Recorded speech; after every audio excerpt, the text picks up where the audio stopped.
Welcome back to Homeschooling Through High School. My name is CJ, and I'm so glad you are here for 10 more tips concerning the high school years. These tips have come about since we have started in the last month. I've done some research on a few things. I've networked with others, and some of them I just came up with, and so I have 10 more for you. If you haven't seen part 1 of this, I'll link it up above. Let's go. Number 1. Make sure you budget for 9th grade or 10th grade, wherever you're jumping in the high school years. Put aside a few coins because it seems like labs, books, and even some of the classes that we've outsourced, it just seems like they're so expensive. So make sure that you put aside a few extra coins for the high school years.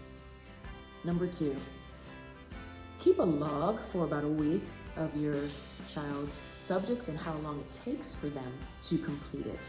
That way, if you need to retweak the schedule, you have a running document that you can look back on and say, okay, I see that this class is taking too long, or how can I help you with time management? So make sure to keep a log.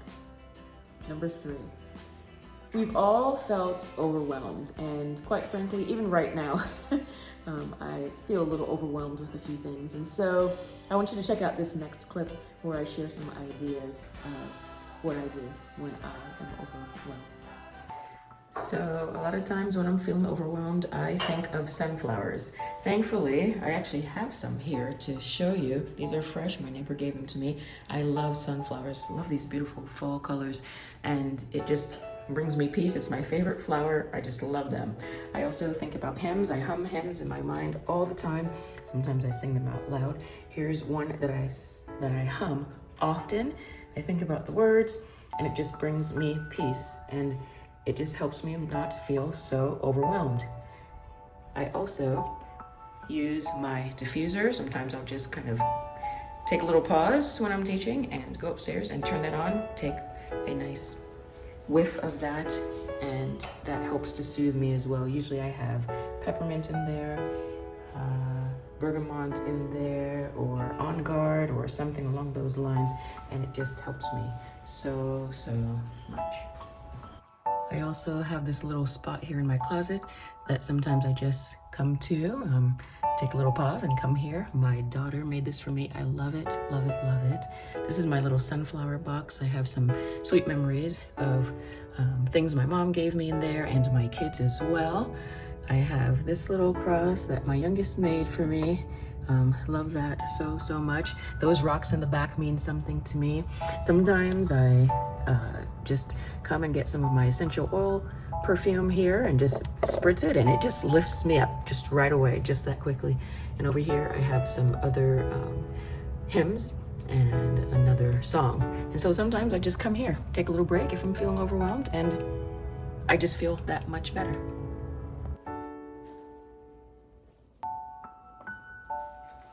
Number 4, be prepared to be involved still in your child's life with emails and learning time management, and maybe even chatting with a teacher that they may have outside of you. Just because they're independent or you're leading them that way doesn't mean they don't need you. Just because they're a teenager, just because they've entered high school, they still need guidance. We don't want to just throw them to the wolves, per se. And so realize that you still need to be very, very, very involved in your teen's life. I feel that there's still a certain amount of hand-holding that goes along in the teen years. And so be prepared for that. I'm happy that the teachers that my child has outside of me, they send me emails and they keep me involved pretty much every step of the way so far, and I really appreciate that. Number 5, if at all possible, continue to do family subjects. We are all doing world geography together, and I'm just tweaking it for my 6th grader and my 7th grader, knowing that my 9th grader, it is a high school credit for him. It's another way to connect the siblings together, even though you have a high schooler in the house, so try to do family subjects if possible. Number 6, shut out all negative teen chatter. You know exactly what I'm talking about. You have people that say, oh, I cannot wait for them to get out of the house. They have the worst attitudes. They're so emotional. And the list goes on and on. Okay, fine. Some of that may be true, but why let that negativity pour into your brain and seep into your heart? They are changing. They are rapidly changing. They are absorbing a lot. They are trying to learn. They're trying to make their way, and we need to be there for them. I don't know. I don't know why people think it's okay to throw that negativity at you. I'm having a great time. Please get rid of the negative chatter. Do not let society dictate that for you, by all means. Okay. Whew. Number 7. On the flip end, realize and just agree within yourself that the teenage years are fun. Don't let that idea escape you at all. We are having fun in this household. It is a new season, and I'm enjoying my. What do you want? What do you want? Did you have to jump in on we're having fun? What are you doing? No, I just came to show you my hair, dude.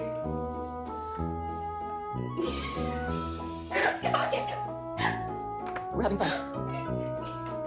And on that, did you even show your hair? If you're going to jump into my video, then just see, we're having fun. And speaking of which, to end this, and with my notes here, not only are we having fun with one teenager, but we're soon going to have another one right here. We're going to meet a teenager, please. Okay, let me finish my video, please.